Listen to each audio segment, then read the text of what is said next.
Morning everyone. Welcome to daily current affairs. Date है आज की 28 नवंबर। देखते हैं कौन कौन से टॉपिक आज हम डिस्कस करेंगे।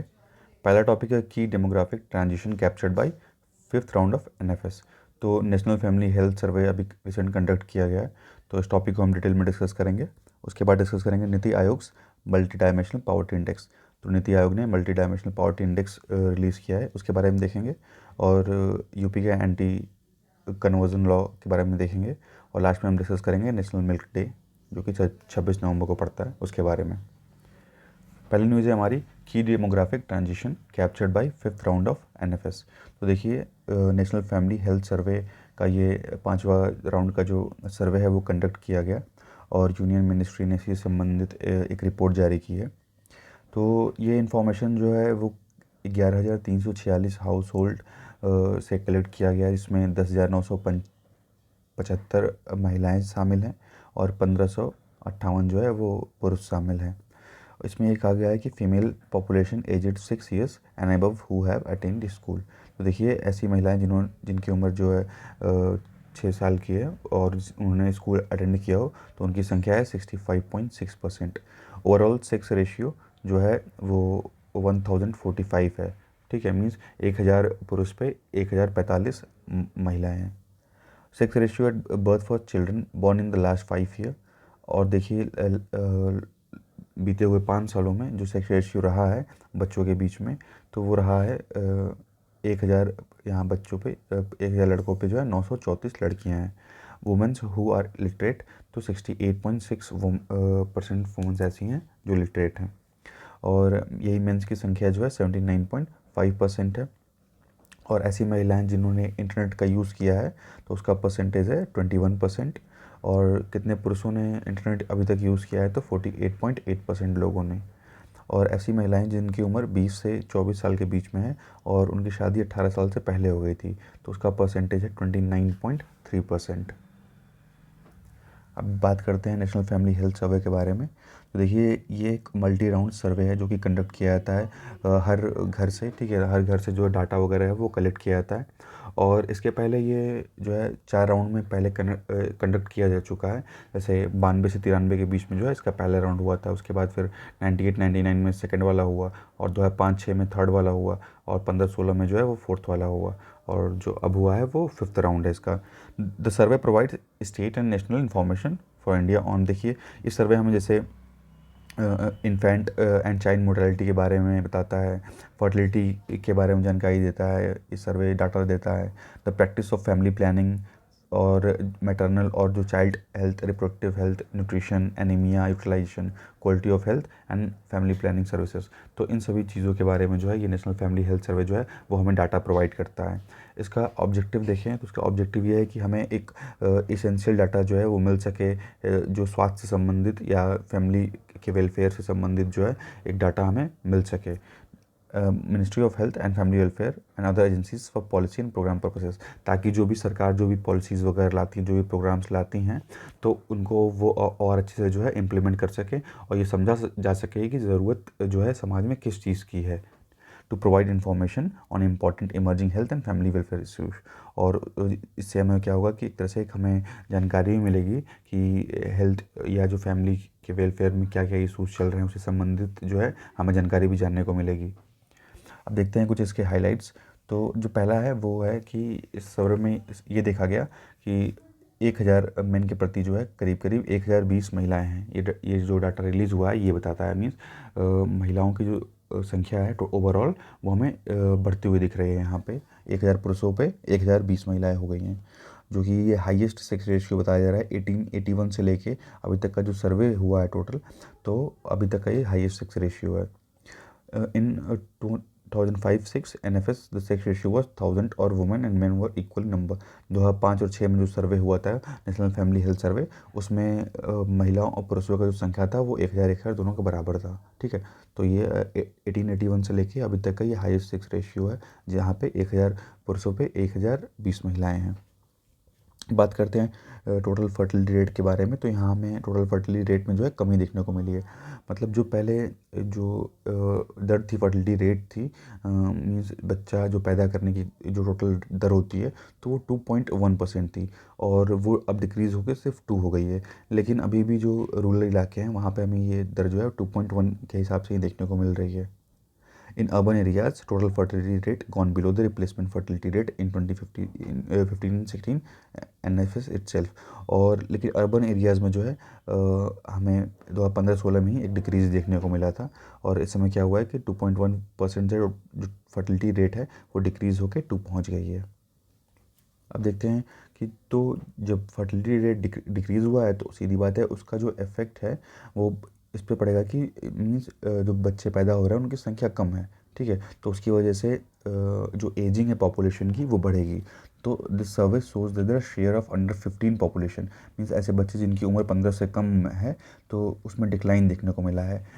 15-16 में जो है 28.6% ऐसे बच्चे थे जो 15 साल से कम थे, लेकिन अब जो है 2019 और 21 में जो सर्वे हुआ है उसमें केवल 26.5% बच्चे ऐसे हैं। अब देखिए बच्चों में जो न्यूट्रिशन की दर है वो कहीं कहीं इंक्रीज़ देखने को मिली है, और कुछ चीज़ों में हमें डिक्रीज़ भी देखने को मिला है। तो जैसे शेयर ऑफ स्टंट, स्टंट का मतलब हुआ कि जहाँ पे एज के हिसाब से जो वज़न है वो कम हो। वेस्टेड का मतलब हुआ कि जहाँ पे हाइट के हिसाब से वज़न कम है। और अंडरवेट का मतलब हुआ जहाँ एज के हिसाब से वेट कम है बच्चों का। और उसके बाद देखिए ये तीनों पैरामीटर्स में देखेंगे तो इसमें हमें 2015-16 के हिसाब से जो है एक तरह से गिरावट देखने को मिला है। The share of severely wasted children has not और nor has share of the overweight. तो जो सीवियरली वेस्टेड बच्चे हैं और जो ओवरवेट बच्चे हैं और जो एनीमियस है, जो पीड़ित बच्चे हैं, तो उसमें हमें ये देखने को मिल रहा है कि यहाँ पे कोई सुधार नहीं हुआ है उतना पहले के मुकाबले में। 2015-16 के मुकाबले में भी हमें सुधार देखने को नहीं मिल रहा है, ठीक है। The share of overweight children has increased from 2.1% to 3.4%। और जो ओवरवेट बच्चे हैं उनमें हमें एक तरह से बढ़ोतरी देखने को मिल रही है। जो ओवरवेट चिल्ड्रंस हैं वो इंक्रीज़ कर गए हैं 2.1 से 3.4 में। बात करते हैं न्यूट्रिशन प्रॉब्लम इन एडल्ट्स। तो for children and their mothers there are at least government scheme such as integrated child development scheme. जैसे जो मदर्स हैं और जो बच्चे हैं उनके लिए इंटीग्रेटेड चाइल्ड डेवलपमेंट स्कीम है that seeks to address nutritional need, जो कि उनकी जो न्यूट्रिशनल नीड्स हैं उनको पूरा करने का काम करती हैं चाइल्ड बर्थ के टाइम में या इन्फेंसी के टाइम में। लेकिन जो भी एडल्ट्स हैं उनके लिए ऐसी कोई स्कीम वगैरह नहीं है। इसलिए this survey has shown that though India might have achieve food security 60% of India can not afford nutrition diets. इसलिए सर्वे बताता है कि 60% जो इंडियंस हैं वो एक न्यूट्रिशियस डाइट्स को जो है अफोर्ड नहीं कर सकते, जो एक अच्छा भोजन है उसको अफोर्ड नहीं कर सकते। while the share of women and men with below normal body mass index has decreased। और ऐसे महिलाएं या पुरुष जिनका जो बीएमआई है वो बिलो नॉर्मल है तो उसमें हमको डिक्रीज़ देखने को मिला है। और share of overweight and obese above normal BMI share has increase. और ऐसे लोग जिनका बीएमआई जो है ज़्यादा है मींस ओवरवेट, तो ओवरवेट में हमें बढ़ोतरी देखने को मिल रही है। और यहाँ पे जो जिसका बीएमआई कम है यहाँ में एक डिक्रीज़ देखने को मिल रहा है, इसमें कमी आई है। लेकिन ये ओवरवेट लोगों की जो संख्या है या ओबीज लोगों की संख्या है जिनका वजन ज़्यादा होता है उसमें हमें एक बढ़ोतरी देखने को मिली है। बात करते हैं बेसिक सैनिटेशन चैलेंजेस की। तो availability of basic amenities such as improve sanitation facilities, clean fuel for cooking और menstrual hygiene products can improve health outcomes. और देखिए जैसे कि अगर एक अच्छी हमें सैनिटेशन फैसिलिटी मिलती है, एक क्लीन फ्यूल मिलता है खाना बनाने के लिए, कुकिंग के लिए, एक साफ़ सुथरा फ्यूल मिले और एक अच्छा हाइजीनिक प्रोडक्ट मिले, तो उससे जो है हेल्थ की इस सेक्टर में इम्प्रूवमेंट किया सकता है। There has been an improvement on indicators for all three since the NFS, however the degree of improvement might be less than claim by the government. देखिए इम्प्रूवमेंट तो हुआ है लेकिन ये बताया रिपोर्ट द्वारा ये कहा जा रहा है कि जितना गवर्नमेंट क्लेम कर रही है तो शायद उससे कम इम्प्रूवमेंट हुआ है। जैसे कि केवल 70% population has access to improve sanitation facility. केवल 70% ही आबादी ऐसी है जिसको एक सैनिटेशन फैसिलिटी जो है, एक साफ़ सुथरी सैनिटेशन फैसिलिटी मिल रही है, केवल 70% ही पॉपुलेशन है। While not exactly indicated to open defecation, it means that remaining of 30% population has a flush or poor flush toilet not connected to a sewer septic tank or pit latrine। तो देखिए जैसे कि ये कहा जा रहा है कि अभी इसका कोई इंडिकेटर नहीं है कि पूरा का पूरा ओपन डेफिकेशन मीन्स फ्री हो गया है कि नहीं, लेकिन 30% ऑफ पॉपुलेशन जो है उनके पास जो है ये तो फ्लश का जो टॉयलेट है वो यूज़ करते हैं, या वो किसी चीज़ से सीवर वगैरह से कनेक्ट नहीं है, कोई सेप्टिक टैंक से कनेक्ट नहीं है। तो ये सब सुविधाएं जो हैं वो बेसिक सैनिटेशन की वो यहाँ कहीं ना कहीं लैक देखने को, कमी देखने को हमको मिल रही है। अब बात करें यूज़ ऑफ क्लीन फ्यूल की, तो share of house hold that use clean fuel is also just 59%। और ऐसे घर जो सही कुकिंग फ्यूल यूज़ करते हैं उनका सिर्फ 59% हमको देखने को मिला है। अब बात करें फाइनेंशियल इंक्लूजन की, share of women having a bank account. देखिए ऐसी महिलाएं जिनके पास खुद का अपना खाता हो तो उसका परसेंटेज जो है 53% से बढ़ के वो 79% हो गया है। House hold coverage by health insurance or financing scheme has also increased 1.4 times to 41%, a clear indication of impact of government health insurance scheme। और देखिए हेल्थ इंश्योरेंस जो स्कीम है उसमें भी हमें बढ़ोतरी देखने को मिल रही है, ठीक है। तो ये जो है 1.4 टाइम्स बढ़ी है, मीन्स 1.4 टाइम जो है इसमें इंक्रीज देखने को मिला है जो भी हेल्थ इंश्योरेंस वगैरह होते हैं उसमें, और ये 41% है। नेक्स्ट टाइम न्यूज़ है हमारी NITI Aayog multi dimensional poverty index. तो देखिए नीति आयोग जो कि गवर्नमेंट का एक थिंक टैंक है उसने रिलीज़ किया है national multi dimensional poverty index. तो ये इंडेक्स बताता है कि कौन सा जो स्टेट है वो गरीब है और कौन सा मीन्स गरीब लोगों की जो संख्या है वो किस स्टेट में ज़्यादा है और किस में जो है इनकी संख्या कम है। तो इसमें सबसे कम संख्या ये देखिए केरला में है केवल 0.7%, और बिहार में सबसे ज़्यादा है जो कि है 51.9%।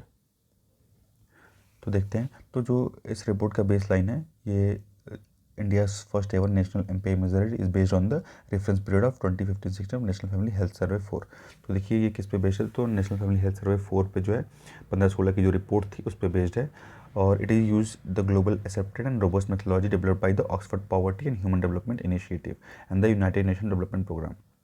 तो ये जो मेथड यूज़ किया जाता है मल्टी डायमेंशनल पॉवर्टी इंडेक्स निकालने के लिए, तो इस मेथड को देखिए डेवलप किया गया Oxford poverty and human development initiative के द्वारा और साथ ही साथ यूनाइटेड नेशन डेवलपमेंट प्रोग्राम के द्वारा। तो इसमें कई पैरामीटर्स के यूज़ किए जाते हैं, जैसे न्यूट्रिशन पोषण की बात हो गई, और चाइल्ड एंड एडोलेसेंट मोर्टेलिटी, यहाँ मोर्टेलिटी की बेसिस पे भी दिखाया जाता है, और कितने साल बच्चे स्कूल किए हैं, कैसे उनका जो है केयर किया जा रहा है, स्कूल में अटेंडेंस देखी जाती है, कुकिंग फ्यूल कौन सा यूज़ किया जाता है, सैनिटेशन हो गया, drinking water, electricity, housing, asset of bank account. तो इन सभी पैरामीटर्स के बेसिस पे जो है ये रिपोर्ट रिलीज़ किया जाता है। They have been grouped under the 3 dimensions, और इनको 3 डायमेंशंस में जो है कैटेगराइज किया गया है, 3 भागों में जो है बांटा गया है। पहला भाग है हेल्थ का, दूसरा है एजुकेशन का, और तीसरा है स्टैंडर्ड ऑफ लिविंग का, ठीक है। तो पहला है, याद रखिएगा कि पहला हेल्थ का है, दूसरा जो है एजुकेशन का है, और तीसरा जो है स्टैंडर्ड ऑफ लिविंग का है। तो ये पैरामीटर्स जो हैं यूज़ किए जाते हैं मल्टी डायमेंशनल पॉवर्टी इंडेक्स को कैलकुलेट करने के लिए। बात करें NFS 4 की, तो देखिए NFS 4 था नेशनल फैमिली हेल्थ सर्वे जो कि 15-16 में हुआ था, और इस समय जो है कई गवर्नमेंट की नई स्कीम जो है लॉन्च वगैरह की गई थी। Hence it serves a useful source for measuring the situation at base line that is before large scale roll out and nationally important schemes, ठीक है। तो देखिए अब इसे बात करते हैं इससे डाटा इसका कैसे यूज़ किया गया। तो जो मीन्स हाउस होल्ड हैं, जो भी घर वगैरह हैं, तो घर से जो है एक तरह से डाटा जो कलेक्शन का काम होता है। तो ये इन जो तीनों चीज़ें हैं, हेल्थ हो गया, एजुकेशन हो गया, स्टैंडर्ड ऑफ लिविंग हो गया, तो इन सब बेसिस पे जो है वो डाटा को कलेक्ट किया जाता है।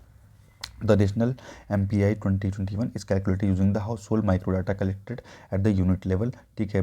ये इकाई लेवल से जो है इसको कनेक्ट किया गया है नेशनल फैमिली हेल्थ सर्वे 4 के टाइम में, जो 4th सर्वे था, that is use to derive the base line multi dimensional poverty. और इसी को डिराइव एक तरह से यूज़ किया जाता है बेस लाइन की तरह, मल्टी डायमेंशनल पॉवर्टी के बेस लाइन की तरह जो है NFS जो 4 का डाटा है उसको यूज़ किया जाता है।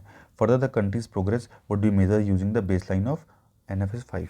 तो देखिए जो कंट्री का प्रोग्रेस है उसको कंपेयर NFS 4 को और इसको 5 को कंपेयर करके जो है एक तरह से जो डाटा है वो निकाला गया है। The progress of the country with the respect to the base line will be measured using the NFS 5 collected in 1920। तो इसके बेसिस पे जो है दोनों को कंपेयर करके डाटा को कैलकुलेट किया जाएगा। तो देखिए क्या इसमें मिलता है हमें, तो इंडेक्स ये बताता है कि सबसे जो पुअर कंडीशन है वो बिहार की है, जो कि 51.91% बिहार की परसेंटेज है, फॉलोड बाय झारखंड जिसमें 42.16% है, उसके बाद उत्तर प्रदेश 37.79%, उसके बाद मध्य प्रदेश 36.65%, उसके बाद मेघालय 32.67%। उसके बाद सबसे जो लोवेस्ट पावर्टी लेवल है वो हमें केरला में देखने को मिला है, सिर्फ और सिर्फ 0.71% है। उसके बाद पुडुचेरी है 1.72%, उसके बाद लक्षद्वीप है 1.82%, गोवा है 3.76%, सिक्किम है 3.82%, और जो अदर स्टेट्स हैं और यूनियन टेरिटरीज़ हैं उनमें हमें 10% से कम देखने को मिला है। जैसे तमिलनाडु हो गए तो 4.89% तमिलनाडु में है, अंडमान एंड निकोबार आइलैंड में 4.30% है, दिल्ली में 4.79% है, पंजाब में 5.59% है, और हिमाचल प्रदेश में 7.62% है, मिज़ोरम में 9.8% देखने को हमें मिला है। तो जो सबसे कम पावर्टी लेवल है कम, वो केरला का है 0.71%, और जो सबसे ज़्यादा है वो बिहार का है 5.91%। नेक्स्ट हम देखेंगे यूपी एंटी कन्वर्जन लॉ। तो देखिए रिसेंटली उत्तर प्रदेश पुलिस ने रजिस्टर किया है 108 cases under UP anti conversion law. और ये देखिए ये लॉ है, ये एक तरह से जो फोर्सफुली शादी वगैरह करते हैं जो भी मुस्लिम्स हैं वो फोर्सफुली अगर किसी हिंदू महिला से शादी करते हैं तो उस टाइम जो है ये एंटी कन्वर्जन लॉ जो है वो यूज़ किया जाता है। तो ये क्रिमिनलाइज़ करता है जो रिलीजियस कन्वर्जन को। अगर रिलीजियस कन्वर्जन जो है वो फोर्स फुली किया जा रहा है, ज़बरदस्ती किसी के रिलीजन को कन्वर्ट करवाया जा रहा है, तो ये उस चीज़ को, उस अपराध को जो है क्रिमिनलाइज़ करता है ये act. The prohibition of unlawful religious conversion ordinance 2020 which was replace by an act early in this year complete हुई है। तो इसका 1 साल जो है पूरा हो गया, इसलिए न्यूज़ में है। देखिए कंट्रोवर्शियल इसे था कि the law was pass by the UP government to tackle unlawful religious conversion and to address love jihad. तो बेसिकली जो है जो यूपी के जो सीएम हैं योगी आदित्यनाथ जी, तो उनके द्वारा जो है ये लव जिहाद पे कंट्रोल लाने के लिए ये लॉ ले आया गया था, अनलॉफुल रिलीजियस कन्वर्जन्स को रोकने के लिए, which is described as a legal conspiracy by Muslim men to convert Hindu women to Islam by wooing and marrying them. और इसमें यह कहा गया था कि जो मुस्लिम मेन हैं वो बहला फुसला के जो हिंदू की महिलाएं हैं उनसे शादी करते हैं और उनके धर्म को परिवर्तन करवाते हैं। ओवरव्यू ऑफ द लॉ देखते हैं तो it makes religious conversion for marriage और नॉन बेलेबल ऑफेंस।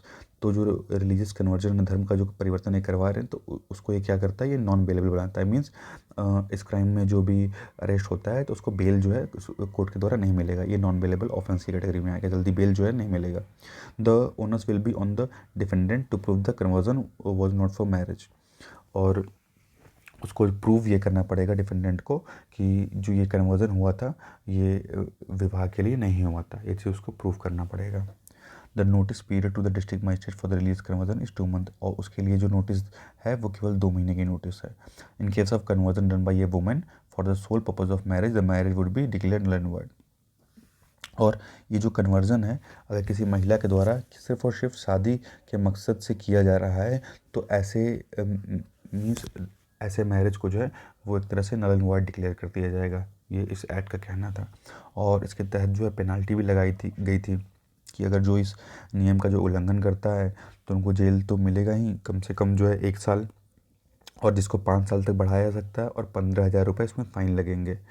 अगर कोई माइनर वुमेन है, ठीक है, या कोई महिला है शेड्यूल कास्ट की या शेड्यूल ट्राइब की और उसको अनलॉफुल तरीके से जो है कन्वर्ट किया जाता है तो उस समय जो मिनिमम जेल होगा वो 3 साल का होगा, जिसको 10 साल तक बढ़ाया जा सकता है, और यहाँ फ़ाइन होगा 25,000 रुपये।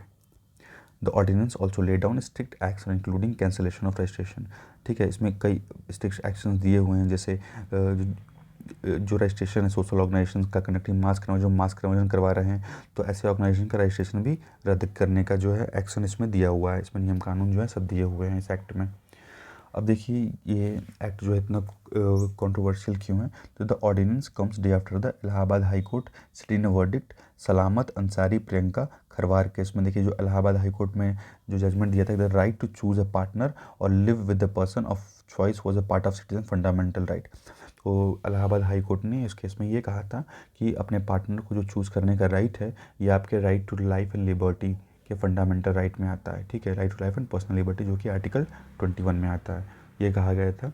तो the verdict also said earlier court ruling that religious conversion for marriage was unacceptable, was not good in law. उसके अलावा देखिए इस वर्डिक्ट में ये भी कहा गया था कि जो भी रिलीजियस कन्वर्जन होते हैं मैरिज के लिए वो अनएक्सेप्टेबल है, ठीक है, वो चीज़ सही नहीं है। तो उसी चीज़ को लेकर के जो है ये लॉ जो है लाया गया था। और क्रिटिक्स का इसमें ये कहना है कि the law has come under sharp criticism for several legal scholars. कई लोगों द्वारा जो है इसका क्रिटिसिज्म भी किया जा रहा है, आलोचना की जा रही है। Who has contended that the concept of love jihad did not have any constitution और लीगल बेसिस। और ये कहा जा रहा है कि जो लव जिहाद का कॉन्सेप्ट है उसका कोई संवैधानिक या जो लीगल आधार है वो नहीं है। They have pointed to Article 21 of the Constitution, which guarantee individual the right to marry a person of one choice। तो किसी पर्सन से शादी करने का जो अधिकार है वो भी आर्टिकल 21 यानी right to life and personal liberty में आता है। Article 25 freedom of conscience the practice and conversion of religion of one choice including not following in religion और ऑल्सो गारंटीड। और यह भी कहा गया जो अनुच्छेद 25 है हमारा आर्टिकल 25 वो भी हमें जो है एक धार्मिक स्वतंत्रता का अधिकार देता है कि हम किसी भी धर्म को जो प्रैक्टिस कर सकते हैं और किसी भी धर्म में हम फॉलो कर सकते हैं, चाहे तो हम कन्वर्ट भी कर सकते हैं, ये हमारा ही अधिकार है, ये हमारी स्वेच्छा से है। ठीक है, तो कहीं ना कहीं क्रिटिक्स का ये कहना है कि आर्टिकल 21 और आर्टिकल 25 को ये कहीं ना कहीं ये जो लॉ है वो वायलेट कर रहा है। बात करेंगे हम नेशनल मिल्क डे जो कि 26 नवंबर को मनाया जाता है। जो वर्गीस कुरियन है ये उन्हीं के जन्म दिवस पे हम नेशनल मिल्क डे बनाते हैं, जिनको हम फादर ऑफ वाइट रेवोल्यूशन बोलते हैं। तो recently ministry of animal husbandry और डेयरिंग ने सेलिब्रेट किया है नेशनल मिल्क डे। ठीक है, 26 नवंबर को नेशनल गोपाल रत्न अवार्ड जो हैं वो दिए गए हैं जो भी डेयरी सेक्टर में लॉन्च किया गया है। देखिए गुजरात में और कर्नाटका में जो है इन विट्रो फर्टिलाइजेशन लॉन्च किया गया है, तो वहीं पे कुछ स्टॉक होल्डर्स थे डेयरी सेक्टर के, तो उन्हीं को नेशनल गोपाल रत्न अवार्ड जो है वो दिया गया है। ठीक है, और इसके बारे में बात करें तो देखिए ये नेशनल मिल्क डे जो है वो हम डॉक्टर वर्गीस कुरियन जो कि जिनको मिल्कमैन ऑफ इंडिया ही बोलते हैं, तो इन्हीं के जन्मदिवस के अवसर पे हम मनाते हैं। और इस साल जो है इनका ये 100 बर्थडे है। ठीक है, तो इनका जन्म जो है वो 1921 में हुआ था और ये 2021 है, तो करीब करीब जो है टोटल 100 ईयर्स हो गए। This day celebrate the importance of milk in a personal life and to promote the benefit related to milk and milk industry and to create awareness among people about the importance of milk and milk product. तो लोगों के बीच में इस day का जो main motto ये है कि लोगों के बीच में एक मिल्क जो दूध है, दूध के प्रोडक्ट्स हैं, उसकी महत्वता को एक तरह से और इम्प्रूव करना लोग तक और उसके बारे में पहुंचाना। बात करते हैं इनके बारे में, तो इनको हम father of white revolution in India बोलते हैं। और ऑपरेशन फ्लड के लिए जो है ये फेमस है, which is known as the world largest agriculture program, जो वर्ल्ड का लार्जेस्ट एग्रीकल्चर प्रोग्राम था, क्योंकि उसकी वजह से क्या हुआ था कि हमारा कंट्री जो है one of the world largest milk producer बन गया था। ठीक है, अमेरिका से भी ज़्यादा मिल्क जो है हमारे यहाँ प्रोड्यूस होता है, तो इन्हीं की वजह से जो है ये चीज़ संभव हो पाया है। ही established 30 institutions that are run by the various farmers and workers। तो इनके द्वारा जो ऐसे 30 इंस्टीट्यूशंस लगाए गए जो कि कई किसान और जो वर्कर्स थे उनके द्वारा ये चलाया जाता था। और जो अमूल ब्रांड है, तो अमूल ब्रांड की भी स्थापना जो है इन्हीं के द्वारा की गई है। और इन्हीं के एफर्ट्स की वजह से इंडिया जो है वो लार्जेस्ट प्रोड्यूसर ऑफ मिल्क बना 1998 में यूएस को पीछे छोड़ के। और he also helped manage the Delhi milk scheme and corrected the prices. ठीक है, दिल्ली मिल्क स्कीम को इन्होंने मैनेज किया और दाम को जो है कर सही किया। ही also helped in India becoming self sustained in edible oils. और इन्होंने हेल्प किया ताकि भारत जो है एक तरह से एडिबल ऑयल जो है उसमें भी सेल्फ सस्टेन बन सके, दूसरे पर डिपेंडेंट ना रहे। He was honoured with the several award including the Ramon Magsaysay award. 1963 में इनको रेमन मैग्सेसे अवार्ड मिला था और कृषि रत्न 1986 में मिला और वर्ल्ड फूड प्राइज जो है 1989 में मिला। उसके अलावा जो हमारा इंडिया हाईएस्ट सिविलियन अवार्ड है पद्मश्री, इनको 1965 में पद्मश्री मिला। पद्म भूषण जो है 1966 में मिला और 1999 में मिला इनको पद्म विभूषण। बात करेंगे ऑपरेशन फ्लड की, तो देखिए इसको लॉन्च किया गया था 13 जनवरी 1970। तो 13 जनवरी 1970 को जो है ऑपरेशन फ्लड लॉन्च किया गया था, जो कि दुनिया का सबसे बड़ा डेयरी डेवलपमेंट प्रोग्राम था। और 30 साल के अंदर ही ऑपरेशन फ्लड जो था उससे क्या होता है कि जो मिल्क का प्रोडक्शन होता है वो दुगना हो जाता है और it helped double milk available पर पर्सन इन इंडिया। और मीन्स एक तरह से जितनी ज़रूरत है उसका ज़्यादा, उससे बहुत ज़्यादा जो है मिल्क प्रोडक्शन दुगना ये कर देता है, ये जो ऑपरेशन फ्लड रहता है। Making dairy farming India largest self sustainable rural employment generator. ठीक है, तो इसकी वजह से क्या होता है एक तरह से रूरल जो एम्प्लॉयमेंट है वो बहुत ज़्यादा अमाउंट में जो जनरेट होने लगती है इस चीज़ की वजह से। This operation give farmer direct control over the resources they create. और इसकी वजह से एक तरह से जो भी फार्मर्स थे उनको एक डायरेक्ट कंट्रोल मिल रहा था। helping them direct their own development. This was achieved not only by the mass production but by the masses. It is known as the white revolution.